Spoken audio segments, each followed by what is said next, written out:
네, 오늘 시간에는 끝자리에 앉으라라는 제목으로 하나님 말씀 전하도록 하겠습니다. 먼저 부족한 사람이 이 자리에 설 수 있도록 또 은혜를 베풀어 주신 하나님께 감사를 드립니다. 또한 예배를 인도할 수 있도록 믿고 맡겨주신 우리 당회장님과 또 당회원 장로님 그리고 성도님들에게도 감사드립니다. 이 시간 종을 통해서 깨닫게 해주신 말씀을 성령의 능력을 힘입어 담대히 전할 때 제가 받은 은혜보다 더 큰 은혜가 있기를 원합니다. 자, 오늘 말씀의 제목은 끝자리에 앉으라입니다. 그리고 오늘 우리가 본문 말씀을 읽었는데 그 제목만큼이나 내용도 간단합니다. 높은 자리에 앉지 마라. 당신보다 더 높은 사람이 오면 앉고 있던 자리에 일어나 많은 사람들 앞에서 부끄러움을 당하며 자리를 비껴줘야 할지도 모른다. 그러니 끝자리에 가서 앉으라. 이런 내용입니다. 오늘 본문은 이렇게 간단한데 이 간단한 내용마저도 하나의 단어로 줄여본다면 겸손이라고 할 수 있을 것 같습니다. 오늘 이 시간에 하나님께서 저와 여러분들을 예배의 자리에 불러주시고 또 친히 우리에게 필요한 말씀을 하시려고 이곳에 부르신 것을 믿으시길 바랍니다. 그래서 제가 전하는 하나님의 말씀을 듣고 깨달아 오늘 주제인 겸손한 사람으로 사시며 하나님을 섬기고 또 사람들을 섬기는 저와 여러분들이 되기를 바랍니다. 오늘 본문은 예수님께서 사람들에게 이 비유 이야기를 해주고 계십니다. 어떤 이야기냐면 이 혼인잔치의 이 자리에 일어난 그 비유를 말씀하고 있습니다. 예수님의 가르침이 많이 있는 이 복음서에는 특별히 이 혼인잔치 이야기가 많이 나옵니다. 특히 천국을 말할 때 예수님께서 오신 천국을 말할 때 혼인잔치 비유를 많이 말하고 있는데 마태복음 22장에도 보면은 천국은 마치 자기 아들을 위하여 혼인잔치를 베푼 임금과 같다고 하고 있습니다. 또 마태복음 25장에도 보면은 천국은 마치 등을 들고 신랑을 맞으러 나간 열 처녀와 같으니라고 말을 하고 있습니다. 유대 사회에서는 이 혼인잔치라고 하면은 누구든지 쉽게 이해가 되고 혼인잔치에 무슨 일이 있는지 그것이 어떤 잔치인지 다 알고 있었습니다. 그 혼인잔치가 익숙한 모습이기 때문에 한 번도 가보지 못한 그 천국을 예수님이 설명할 때 쉽게 알아듣기 위해서 이 비유로 이 천국은 마치 혼인잔치와 같다면서 혼인잔치의 특징들을 하나씩 이야기해주고 있습니다. 마치 어린아이들에게 천국에 대해서 설명할 때 우리 천국은 말이야 영광의 하느님께서 계시고 그 옆에는 하늘보좌 우편에 우리 예수님께서 우리를 위해 지금도 중보하고 계시는 곳 그곳이 바로 천국이란다 이렇게 말을 하면은 어린아이들이 천국이 과연 어떤 곳인지 의아해할 것입니다. 그런데 그런 천국을 너희들이 가면은 너무나 좋은 놀이공원 같고 또 궁궐과 같이 먹을 것, 입을 것, 쓸 것이 너무나 많은 너무나 즐겁고 행복한 것이 이 천국이란다 라고 이렇게 그 천국을 비유할 때 놀이동산과 궁궐에 대해서 비교하면은 어린아이들이 그렇구나 저도 목사님 천국 가고 싶습니다 이렇게 말을 합니다. 혼인잔치 비유를 예수님께서 말씀하고 있는데 혼인잔치를 살펴보면은 혼인잔치는 많은 것들이 있습니다. 가장 중요한 신랑과 신부가 있을 것이고 또 가족을 비롯한 친구들도 있을 것입니다. 또 잔치에 필요한 먹을 것인 이 중요한 포도주도 또 떡도 있을 것입니다. 그리고 오늘 예수님께서 혼인잔치 비유를 통해서 이야기하고 싶은 그 각각 앉는 자리도 있을 것입니다. 제가 몇 가지 그림을 가져왔는데 그림을 보면서 잠깐 설명하도록 하겠습니다. 이 사람이 앉는 자리는 참으로 중요한 것 같습니다. 그 자리가 하나의 공간을 앉기 위한 그저 내 몸 하나 앉기 위한 그런 자리가 아니기 때문입니다. 사람이 앉는 자리는 이 자기의 그 공간의 의미를 넘어서 자기의 또 직위를 나타내기도 하고 신분을 나타내기도 하고 자기가 얼마나 또 중요한 사람인지 나타내는 곳이 바로 사람이 앉는 자리인가 싶습니다. 제가 북한 사진 몇 장을 준비했는데 한번 보실까요? 네. 글씨를 저거 이미지를 캡처해가지고 잘 안 보이는데 저 왼쪽이 두 번째 있는 사람이 바로 김정은 지도자입니다. 그리고 그 옆에부터는 이제 김정은 옆에 각각 사람이 앉아 있습니다. 그 중에 저 동그라미 친 사람이 누구냐면은 바로 장성택 씨입니다. 이 정치국 상무위원 2013년 이제 공개 채용하기 전에 이 장성택 씨의 사진을 북한에서 올렸는데, 장성택 씨가 채용되기 전에는 이 김정은과 함께 같은 자리에 앉는 아주 고위직의 인물이었습니다. 근데 우리는 이제 북한에서 일어나는 그런 일들을 북한에서 주는 자료, 그 사진 가지고만 판단할 수 있기 때문에 어떤 일이 일어난지 모르지만 또 다른 사진을 보면은 이렇게 늘 이 김정은과 함께 동행했던 이 장성택의 모습을 볼 수 있었습니다. 그런데 어느 순간 늘 그 옆자리를 지키고 있던 이 장성택의 모습이 보이지 않았습니다. 바로 2013년에 공개 채용을 당해서 죽었던 것입니다.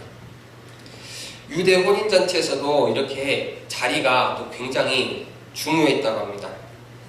랍비들의 문헌들에 의하면 예수님께서 그 지상에 계실 때도 그 당시 유행하던 만찬의 모습을 볼 수 있는 자료가 있는데, 흥겨운 만찬이 열리는 방에는 식탁 주위에 이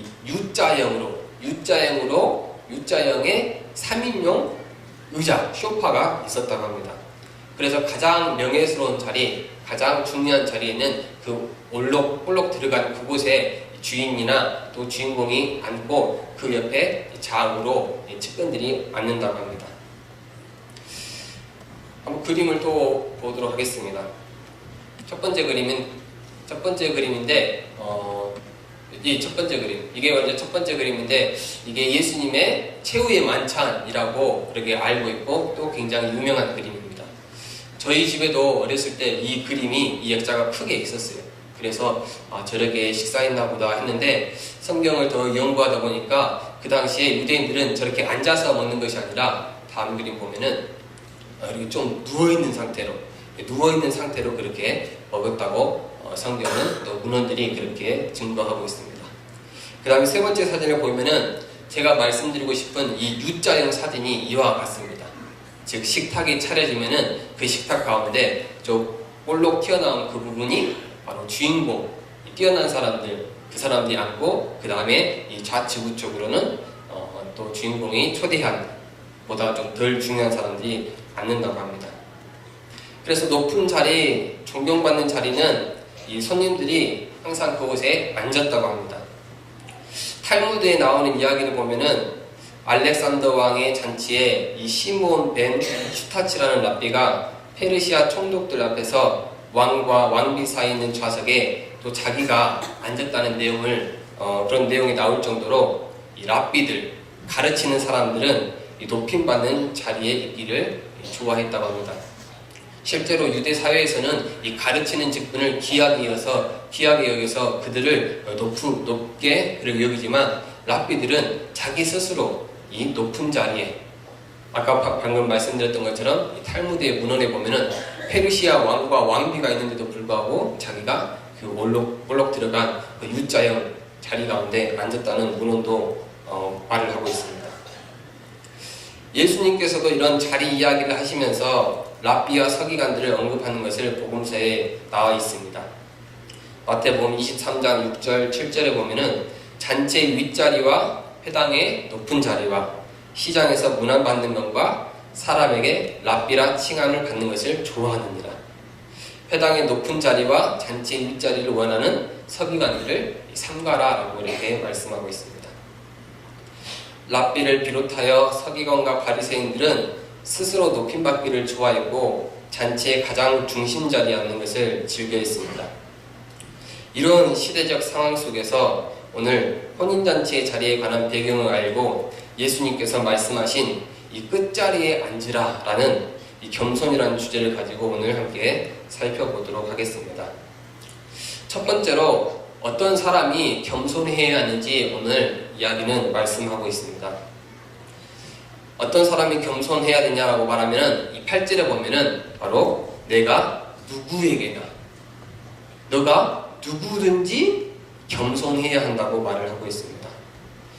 당신이 높은 사람이든지 낮은 사람이든지 유대사회에서 존경받는 가르치는 자로 랍비든지 혹은 배우는 자든지 멸시를 받든지 어른이든지 아이든지 누구에게나 이렇게 겸손하라고 성경은 말을 하고 있습니다. 지금 우리나라에서 이 피파에서 주관하는 월드컵 20세 이하 월드컵 경기가 열리고 있습니다. 지금은 이제 16강전이 다 끝나고 8강전을 시작하는데 우리나라도 16강까지는 진출했는데 8강에서 실패했습니다. 8강에 진출에 실패하기 전에는 이 이승우와 또 백승호라는 아주 장래가 청망한 선수들이 있어서 우리 팀이 지금이야말로 우승할 수 있는 적기입니다 라고 많은 사람들이 의견을 내놓았습니다. 그리고 이 두 사람도 실질적으로 세계적으로 가장 유명한 명문 구단인 FC 바르셀로나에 속해 있었습니다. 비록 1군 소속은 아니었지만 그럼에도 굉장한 훈련을 또 뛰어난 지도를 받고 있었기 때문에 잘할 것이라 생각했습니다. 그런데 막상 뚜껑을 열어보니 생각보다 높은 이 세계 수준에 탈락하고 말았습니다. 어떤 분야의 최고의 전문가라 할지라도 그 사람에게 정말 필요한 것이 있다면 이 겸손이 아닌가 싶습니다. 펠레라고 아시죠? 축구 황제 펠레. 축구하면 항상 이 따라 붙는 이름이 이 펠레가 아닌가 싶습니다. 그는 은퇴하였지만 지금도 이 축구 역사에서 엄청난 획을 남긴 인물이 바로 펠레입니다. 월드컵 역사, 브라질의 축구 역사를 이야기할 때 가장 먼저 거론되는 이름입니다. 그런데 이 펠레 선수가 그렇게 또 건방을 떨면서 예언 아닌 예언을 합니다. 그런데 그가 그렇게 예언을 하는데 그가 말하는 예언마다 다 그것이 저주가 되어가지고 하나도 이루지 못하는 것을 알 수 있습니다. 제가 펠레가 예언했던 몇 가지 예언과 또 결과를 잠깐 읽어드리도록 하겠습니다. 1966년 잉글랜드 월드컵에서 당시 자신이 소속되어 있던 브라질이 우승할 거라고 그렇게 예측했는데 브라질은 1승 2패라는 사상의 최악의 성적으로 조별리그에서 탈락했습니다. 이것이 그가 했던 펠레의 저주의 시작이었습니다. 또 1974년 서독 월드컵에서는 아르헨티나의 결승 진출을 예상했지만 아르헨티나는 8강 결승 리그에서 네덜란드에 0대4로 탈락했습니다. 이후 1986년 멕시코 월드컵에는 조금 불안했는지 우승팀이 프랑스나 잉글랜드, 이탈리아 팀에서 나올 것이라고 예측했지만 이마저도 맞추지 못했습니다. 2002년 한일 월드컵에서는 이 직전 대회 1998년 우승했던 프랑스를 다시 우승 후보로 뽑았습니다. 그리고 브라질은 조별 예선도 통과하지 못할 것이라고 혹평을 했습니다. 그런데 우리나라에서 열린 이 한일 월드컵의 결과를 잘 알고 있듯이 프랑스는 무득점 그리고 1무 2패라는 전적을 거두면서 16강 토너먼트에 실패했습니다. 1966년 대회에서 디펜딩 챔피언인 브라질이 1승 2패로 2라운드 진출에 실패한 이후에 36년 만에 또다시 디펜딩 챔피언이 1라운드 탈락하는 사례가 되었습니다. 반면에 이 브라질은 고전을 면치 못한다고 그렇게 예언했는데 오히려 7전 전승으로 우승컵을 안았습니다. 대한민국이 중결승에 오르는 것을 보고 한국은 결승에도 오를 수 있다고 말했는데 그의 말이 끝나기도 무섭게 우리 한국은 독일과 싸워서 0대1로 졌습니다. 그리고 대한민국 공격수 한성롱에 대해서도 월드컵에서 선보이는 출중한 플레이로 월드컵 종료 후에는 몸값이 치솟아 유럽으로 이적할 것이다 라고 했는데 오히려 부상을 당해서 이 일본 J리그 팀에서 방출되어 이 K리그의 전남 드래곤즈와 계약을 맺었지만 단 한 경기도 뛰지 못하고 은퇴하였습니다. 그리고 펠레는 이 중국이 조별리그를 통과해서 16강에 진출할 것이라고 예상했는데 중국은 그 대회에서 한 골도 넣지 못하고 9골을 실점한 채 이 3전 전패로 탈락했습니다. 이렇게 펠레가 한 예언은 이 고유 명사화가 되어서 펠레의 저주가 되어 전 세계 축구 팬들에게 조롱 아닌 조롱을 당하고 있습니다. 세상에는 나보다 높은 자들이 많으니 이를 알고 지혜 있게 겸손을 지키는 자들이 바로 복이 있습니다. 그 사람이 초보자이든지 전문가이든지 혹은 경험자들인지 어떠하든지 간에 그 누구이든지 간에 이 겸손의 덕목이 필요한 것입니다. 또 어떤 사람이 겸손해야 합니까? 오늘 14장 7절에 보면은 청함을 받은 자들이 겸손해야 합니다라고 말을 하고 있습니다. 14장 7절에는 이 두 가지 명사로 구분된 분류된 사람이 있습니다. 먼저 청함 받은 사람, 그리고 다음에 택함 받은 사람입니다. 청함 받은 사람, 택함 받은 사람, 의미는 비슷한 것 같은데 엄연히 구별되는 말입니다. 청함은 초청받은 자들입니다. 입장표와 같은 것이죠. 혼인잔치가 있으니 당신들을 초대합니다라고 이렇게 초청받은 사람들입니다. 그런데 입장표가 있지만 그 좌석이 적혀있지 않는 입석표와 같습니다. 그런데 택함은 다릅니다. 택함은 앉을 좌석까지 노미네이트된 좌석 번호까지 적혀있는 것입니다.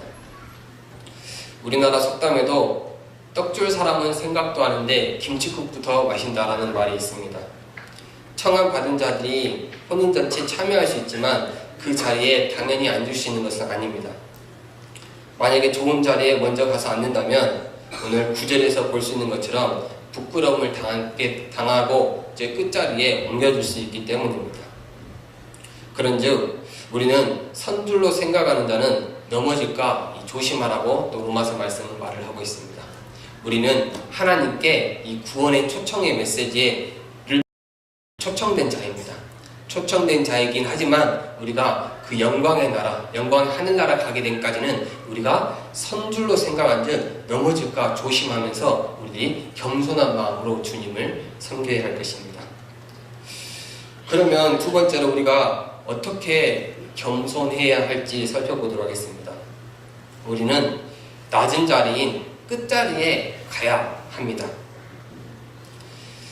영어 성경에도 끝자리를 in the lowest place라고 말을 하고 있습니다. 이 끝자리를 가리켜서 끝에 있는 자리가 아니라 가장 낮은 자리라고 이렇게 번역하고 있습니다. 자신을 스스로 높이는 자들에게는 어떤 일이 생깁니까? 자기 잘난 맛에 사는 사람들입니다. 아무리 높아졌다고 생각해도 자기 자신만 높아진 것이 있지 다른 사람들은 높게 생각하지 않습니다. 성경에도 보면은 스스로 높임 받았다고 생각한 많은 이 교만한 사람들이 있습니다. 그 교만한 사람들의 최후가 또 어떠하는지도 성경은 명백히 말을 해주고 있습니다. 구약성경에 보면은 사무엘에 보면은 이 나발이라는 사람이 나옵니다. 나발은 이 광야에서 목축업을 하는 사람이었는데 그 목축업을 하는 규모가 10마리, 20마리 정도가 아니라 심히 부하여 양이 3,000마리, 염소가 1,000마리였다고 합니다. 이렇게 많은 수의 양과 염소를 기른다면 정말 또 관리하고 신경 써야 할 것이 많을 것입니다. 그 가축들이 먹는 풀 문제뿐만 아니라 이 물 문제, 그리고 배설, 그리고 또 중요한 약탈하는 것까지도 신경 써야 합니다. 그런데 마침 이 나발이 머무르는 광야에 누구도 함께 있었냐면은 다윗도 600명의 군사나 되는 숫자와 함께 그 마온 광야에 있었습니다. 그래서 이 600명의 무장된 군사가 있었기 때문에 어떤 약탈자들이 감히 이 나발의 목축을 넘보지 못했습니다. 사실 나발 정도 가지고 있는 양과 염소의 무리라면 죽어나가지 않도록만 그렇게 현상 유지만 해도 이 자연 성장할 수 있는 굉장히 큰 규모입니다. 그리고 그렇게 큰 규모로 번성하게 되고 이제 양털 깎는 날이 되는데 이 양털 깎는 날은 큰 잔치가 벌어지는 날입니다.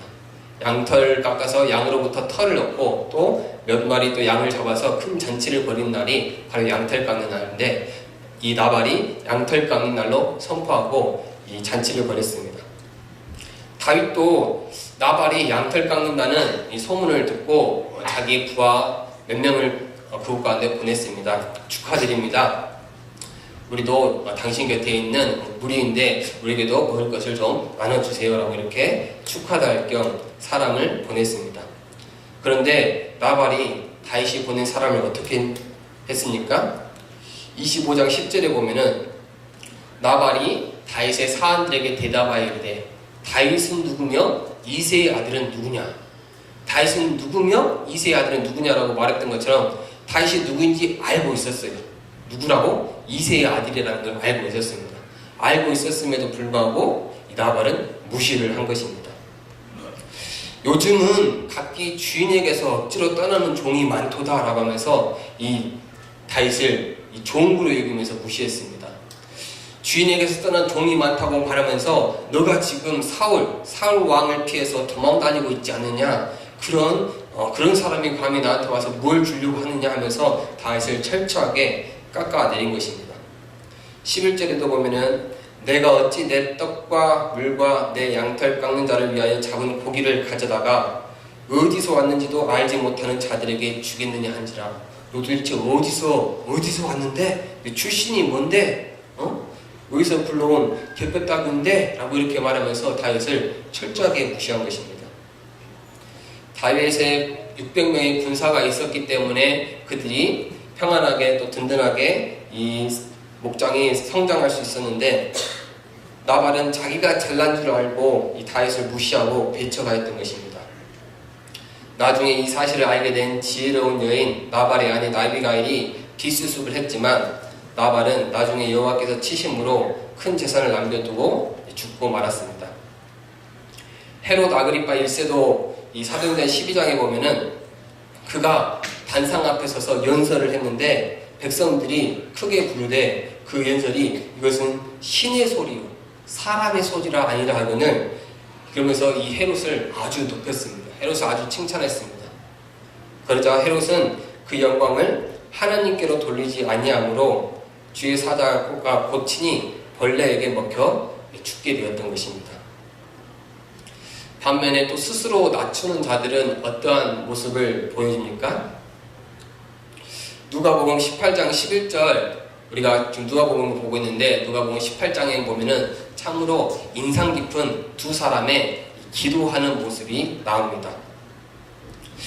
바리새인과 세리의 대화가 그것인데 먼저 바리새인은 율법을 철저하게 지키는 사람으로 율법의 정신과 내면을 지키는 것이 아니라 표면적인 것, 외형적인 것, 눈에 보이는 것 그거는 반드시 지키는 사람이 바로 바리새인이었습니다.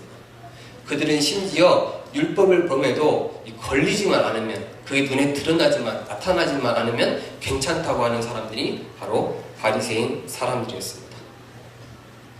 이들이 18장에 이 바리새인과 세리가 기도하고 있는데 18장 11절 바리새인이 먼저 이렇게 기도합니다. 서서 따로 기도하여 이르되 아마 바리새인은 기도할 때 사람이 많은 데 와서 기도했을 것입니다. 성문 어귀나 사람이 많이 모이는 그 시장 앞에 가서 그렇게 손을 들고 기도했을 것입니다. 아마 기도하기 전에 사람들을 쳐다봤겠죠. 과연 누가 나를 쳐다보고 있나? 어디 가야 사람들이 많이 있나? 그곳에 가서 이 바리새인이 두 손을 들고 아마 주여 삼청 3번 하고 기도하지 않았을까 싶습니다. 그러면서 다른 사람들 토색, 불이 간음을 하는 자들과 같지 아니하고 이 세리와 같지 아니하님을 감사하나이다.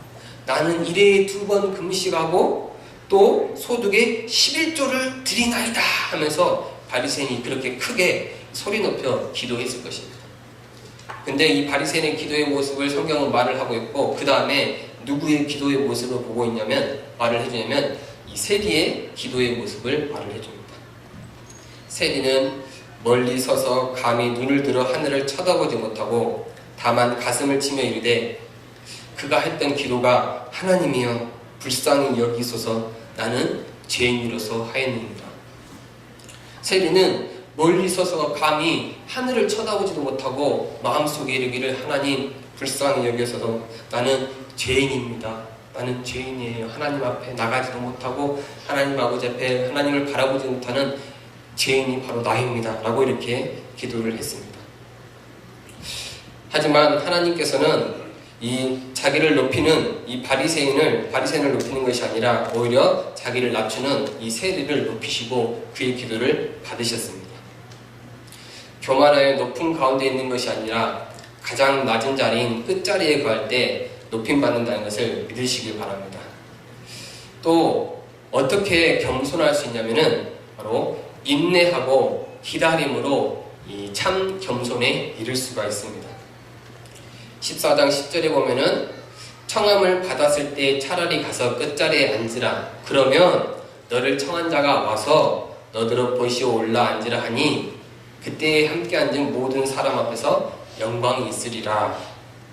겸손할 수 있는 구체적인 모습들이 나와 있는데 오늘 본문에서는 너를 청한 자가 와서 너를 청한 자가 올 때까지 너가 겸손하게 그 가운데 있으라라고 말을 하고 있습니다. 고수들은 특징이 있습니다. 어떤 특징이 있냐면 은둔 생활을 하는 것입니다. 은둔 생활하면서 그렇게 숨어 지내는 것만이 아니라 잠잠히 때를 기다리면서 자신을 필요로 하는 사람이 찾으러 올 때까지 인내하며 수양하는 것이 바로 고수의 모습입니다. 삼국지의 유비가 제갈공명의 명성을 듣고 찾아왔던 것을 알고 있지 않습니까? 이 사건이 얼마나 유명한지 사자성어로 기록되어서 우리 가운데도 여전히 회자되고 있습니다. 삼고초려, 초가집에 사는 제갈공명을 만나기 위해서 유비가 3번이나 예를 갖추고 찾아갔던 것을 말을 하고 있습니다. 성경에서도 겸손함으로 잠잠히 때를 기다리며 부름을 받은 사람들이 많이 있습니다. 그 중에 감옥에 갇힌 요셉이 그와 같습니다. 그는 감옥에 갇힐 일도 하지 않았지만 그곳에서 조용히 기다렸습니다. 친위대장 보디발의 집에 있는 감옥 안에서 갇힌 이 정치범 수용소에서 정치를 배우면서 조용히 기다렸습니다. 간수장에게 은혜를 받아서 감옥에서도 이 보디발의 집에서 가정총무를 하였던 것처럼 재만 사부를 처리함으로써 선한 영향력을 발휘했습니다. 게다가 감옥에서도 꿈 해몽을 통해서 도움을 받은 이 술 맡은 간원장이 은혜를 잊지 않고 옥에서 나가면 기억하겠다고 하였지만 복직된 이후로는 새까맣게 잊어버리고 기억하지 못했다고 성경은 말을 하고 있습니다. 그럼에도 요셉은 어떻게 했냐면은 잠잠히 자기 자신을 찾을 때까지 기다렸습니다. 그렇게 하나님의 선하신 때가 되었을 때 요셉을 찾으러 온 사람이 있었습니다. 바로가 꿈꿈을 해몽하지 못해서 괴로워할 때 이 술 맡은 간원장이 옛날 옥에 있던 요셉을 생각나게 하므로 왕의 부름을 받아 왕 앞에 서게 되었고 애굽의 총리가 되게 하였던 것입니다. 우리도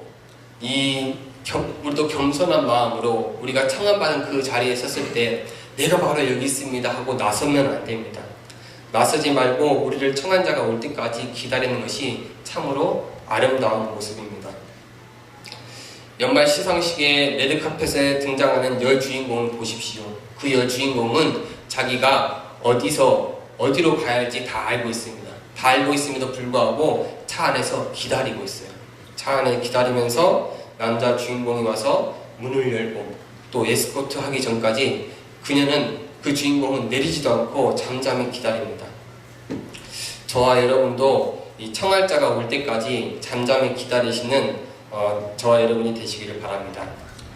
세 번째로 겸손하면 얻게 되는 유익이 무엇인지 살펴보도록 하겠습니다. 우리가 겸손하면 얻게 되는 유익이 있는데 그것은 모든 사람 앞에서 높임 받을 수 있습니다. 14장 10절에 보면은 그때 함께 앉은 모든 사람 앞에서 영광이 있으리라 라고 말을 하고 있습니다. 이 영광이라는 단어가 글로리아인데 이것을 우리말로 더 쉽게 번역하면은 이 높임 받는 것을 말을 합니다. 그래서 10절에서 겸손한 자가 받을 수 있는 복이 모든 사람 앞에서 영광을 받는 것이라고 말을 합니다. 만약에 청함받은 그 사람이 높은 자리에 앉아 있었다면 비록 그 자리가 자신에게 주어진 자리라고 한다 할지라도 잘해야 본전입니다. 하지만 겸손한 모습으로 낮은 자리에 있다가 이 청한 자가 와서 자기를 데리고 가서 이 주인의 요청으로 다시 높은 자리에 올라간다면 모든 사람 앞에서 높임받고 영광받을 수 있는 것입니다. 우리 주변에는 안 좋은 소식도 있지만 그럼에도 우리 마음을 훈훈하게 하는 아름다운 소식이 있습니다. 먼저 안 좋은 소식은 지난 5월 중국에서 발생한 버스 사고가 국내에까지 전해진 뉴스가 있었습니다. 중국 유치원에서 화재가 났는데 그중 한국인 유치원생이 10명, 중국 유치원생이 1명, 그리고 운전기사 포함 12명이 이 화재로 죽은 사건이었습니다. 그런데 어제 이 사고 차량 감식 결과가 났는데 바로 운전기사가 이 회사 측으로부터 해고를 당하자 반발감에 방화를 해서 자신을 포함한 어린아이를 다 죽이겠다는 것으로 이 사고 결과가 발표되었습니다. 같은 화재 사건인데 6월 1일 목요일에 일어났던 수락산 화재 사건 때도 자칫 잘못하면 대형 화재가 될 수 있었는데 그럼에도 인명피해 없이 큰 재산 피해 없이 불길을 잡을 수 있었습니다. 그것은 밤새 등짐 펌프를 쥐고 불을 껐던 지역 주민으로 구성된 의용 소방대였습니다. 이들의 훈훈한 소식이 전해지자 전국에서 격려와 감사와 칭찬을 받으며 그들의 이름을 높임받고 있습니다. 스스로 높아지려는 사람은 잘해야 본전입니다. 스스로 높은 것에 거하는 것이 아니라 다른 사람 앞에 높임받으면 두고두고 회자되어 영광받는, 높임받는 그런 사람이 되는 것입니다. 겸손하면 또 얻게 되는 유익이 있습니다. 겸손하면 얻게 되는 유익이 무엇이냐면 정말 높은 사람이 될 수 있습니다. 제가 이것을 이 겸손의 비밀이라고 말씀드리고 싶습니다. 왜냐하면 정말 겸손하면 정말 사람이 겸손하면은 높은 실력 있는 사람이 될 수 있기 때문입니다. 베드로전서 5장 5절에 보면은 젊은 자들아 이와 같이 장로들에게 순종하고 다 서로 겸손으로 허리를 동이라. 하나님은 교만한 자를 대적하시되 겸손한 자들에게는 은혜를 주시느니라.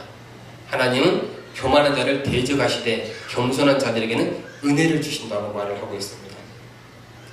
이 말씀을 보면은 교만한 자가 바로 하나님의 대적자가 되는 것입니다.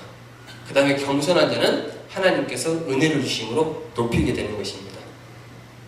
이 말씀을 한번 잠잠히 묵상해 보니 정말 이 겸손한 자가 높임받는다는 것을 깨닫게 되었습니다. 성도 여러분, 하나님 앞에 겸손하게 해주세요라고 그렇게 한번 기도해 보시기 바랍니다. 그렇게 기도하면은 무슨 일이 일어날까요? 우리가 하나님께서 주신 그 예수님의 이름으로 하나님 겸손하게 해주세요라고 그렇게 기도하면은 어떤 일이 벌어질까요? 우리가 겸손해지겠지요. 네. 그런데 어떤 사람을 가리켜서 겸손한 사람이라고 합니까? 실력이 있는 사람, 능력이 있는 사람, 탁월한 사람, 하늘마다 잘하는 사람, 그런 사람을 가리켜서 우리가 겸손한 사람이라고 합니다. 아무것도 하지 못하고 능력도 힘도 기술도 없는 사람을 우리는 겸손한 사람이라고 하지 않습니다.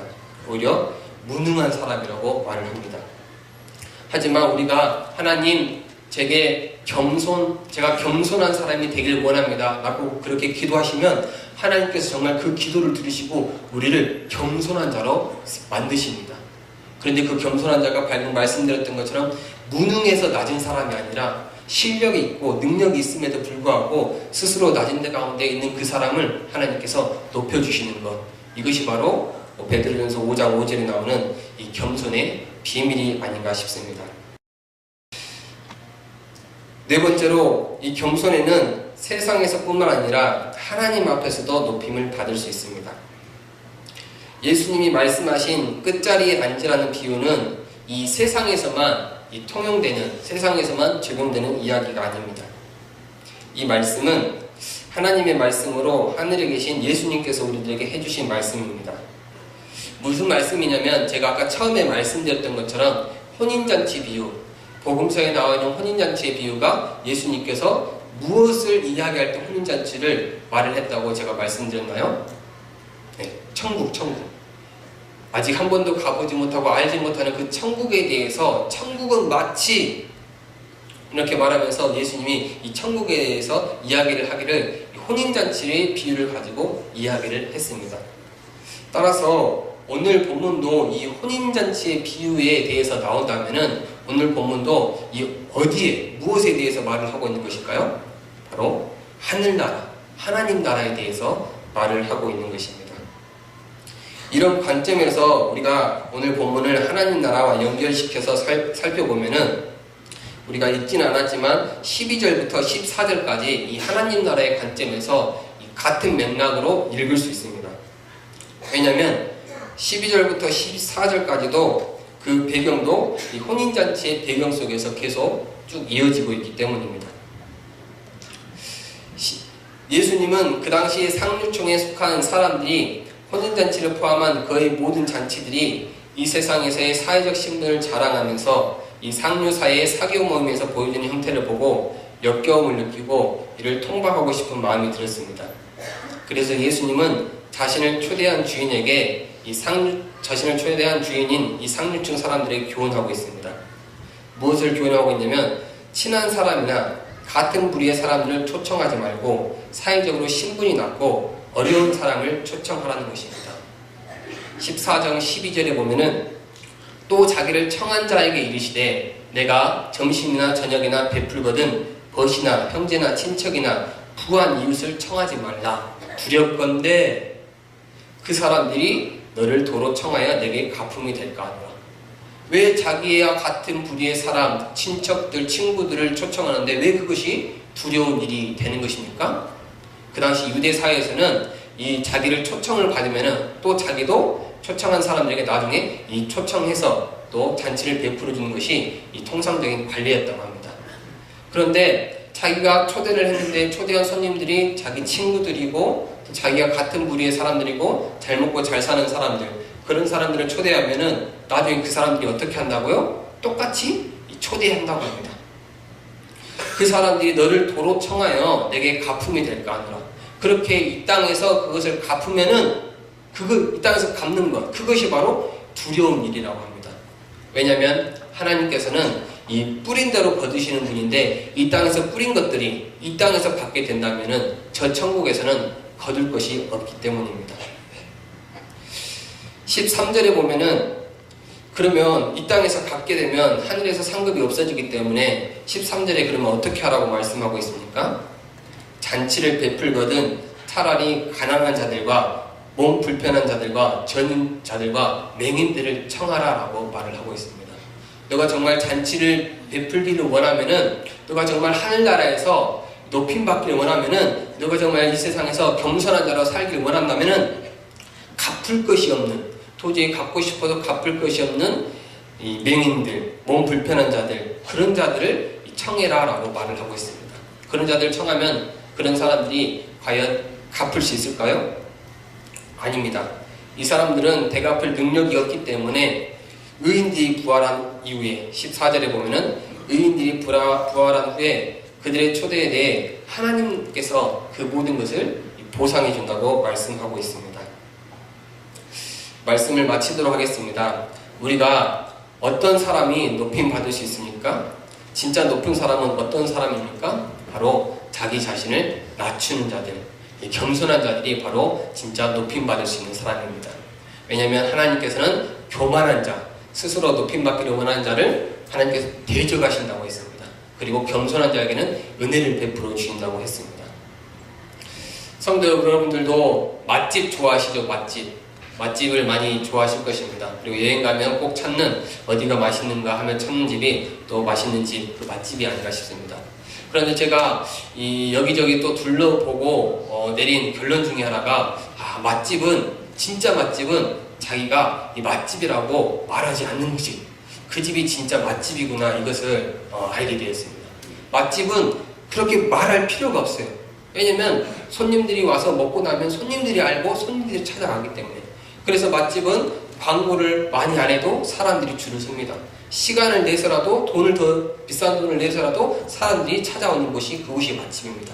그런데 이 광고의 게시판에 맛집이라고 그렇게 이야기하면은 거기는 좀 가면 좀 그렇습니다. 가면은 별로 맛있는 집이 아닌 것을 제가 많이 봤습니다.